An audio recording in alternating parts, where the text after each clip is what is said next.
இந்த உலகத்துல இருக்க பாப்புலேஷன் இன்க்ரீஸ் ஆயிட்டே போயிட்டு இருந்தா என்ன ஆகும்னு யோசிச்சிருக்கீங்களா? அதையே ஒரு கான்செப்டா வச்சு எடுக்கப்பட்ட படம் தான் ஹியூமனே.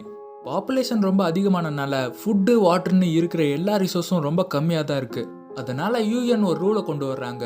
பாப்புலேஷனை 20% கம்மி பண்ணணும். அதுக்காக கவர்மெண்ட் சில ஆஃபர்ஸ் தராங்க. அதாவது உங்க குடும்பத்துல யாராச்சும் வாலண்டரியா அவங்க உயிரை கொடுத்தாங்கன்னா பதிலுக்கு கவர்மெண்ட் அவங்க குடும்பத்துக்கு நிறைய காசு தரும். இந்த ஆஃபர்ஸ்லாம் கேள்விப்பட்டதுக்கு அப்புறமா ஏழையான மக்கள் எல்லாம் வேணும்னே அவங்க உயிரை கொடுத்து அவங்க குடும்பத்தை காப்பாத்துறாங்க. இதுக்கெல்லாம் நடுவில் தான் ஒரு பணக்கார ஃபேமிலி. அந்த ஃபேமிலியில் இருக்க ஒரு வயசான 2 பேர் அவங்க உயிரை வாலண்டரியாக கொடுக்கறதுக்கு ஒத்துக்கிறாங்க. அதுபடி கவர்மெண்ட் ஏஜென்சி ஆளுங்களும் அவங்க வீட்டுக்கு போகிறாங்க. ஆனால் அப்போது அந்த பாட்டி மட்டும் ஓடிடுவாங்க. ஸோ அந்த பாட்டிக்கு பதிலாக அந்த ஃபேமிலியில் வேற யாராச்சும் ஒருத்தர் உயிரை கொடுக்கணுன்ற சுச்சுவேஷன் வருது. ஆனால் அந்த ஃபேமிலியில் இருக்க யாரும் உயிரை விடுறதுக்கு ரெடியாக இல்லை.